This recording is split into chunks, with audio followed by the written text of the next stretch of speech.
Hi.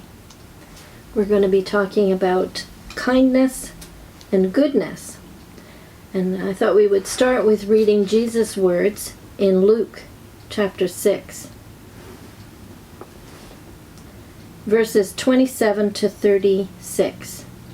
But I tell you who hear me, love your enemies, do good to those who hate you, bless those who curse you, pray for those who mistreat you.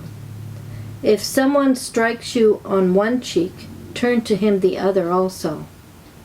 If someone takes your cloak, do not stop him from taking your tunic. Give to everyone who asks you, and if anyone takes what belongs to you, do not demand it back. Do to others as you would have them do to you. If you love those who love you, what credit is that to you? Even sinners love those who love them. And if you do good to those who are good to you, what credit is that to you? Even sinners do that.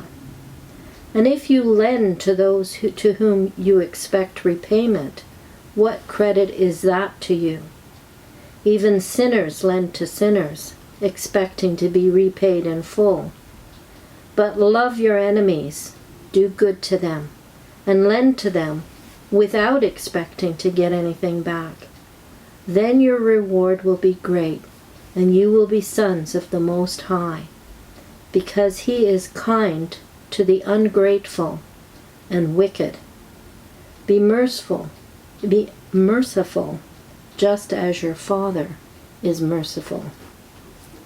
Wonderful passage. I think we should all be reading Jesus' words in the Sermon on the Mount regularly.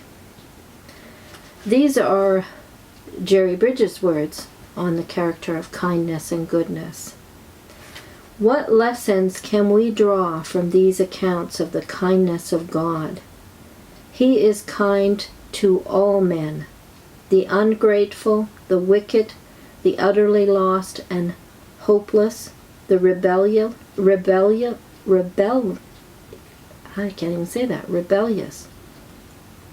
without distinction. If we are to become godlike, we too must be kind to all men. Our natural inclination is to show kindness only to those for whom we have some natural affinity, family, friends, likable neighbors. But God shows kindness to those who are most despicable and ungrateful and wicked. Have you ever tried to be kind to someone who was ungrateful? Unless God's grace was working in your heart in a significant way, your reaction to His ingratitude may well have been, "I'll never do anything for him again." But God doesn't turn His back on the ungrateful. And so Jesus says to us, love your enemies, do good to them, and lend to them without expecting to get anything back. What good, then, can we do?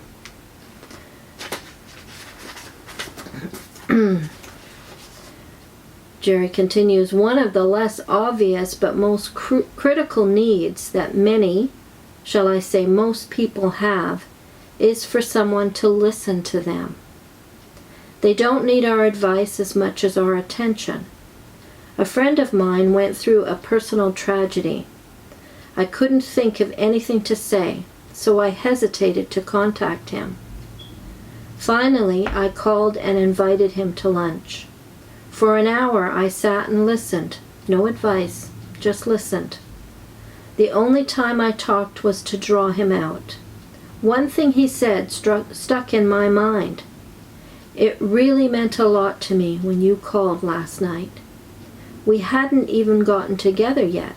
Just the phone call and the invitation to lunch encouraged him.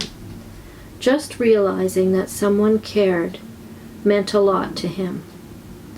I believe most people, Christians as well as non-Christians, are so starved for the genuine interest of one other person that a little bit of concern from someone who cares goes a mighty long way. One of the most plaintive statements in the Bible is David's cry in Psalm 142, verse 4. No one cares for my soul. Do you know someone who possibly feels that way? If so, you have an opportunity to do good to that person by saying, I just wanted you to know I care. And I think this is something anyone can do and everyone can do. No matter how much you know or don't know, you can be kind to people. And it does go a long way. So I'm going to link to a video we did called, Do You Know Any Isolated Jehovah's Witnesses? And finally, the last thing we will cover is love in this book that I recommend, Jerry Bridges, The Practice of Godliness.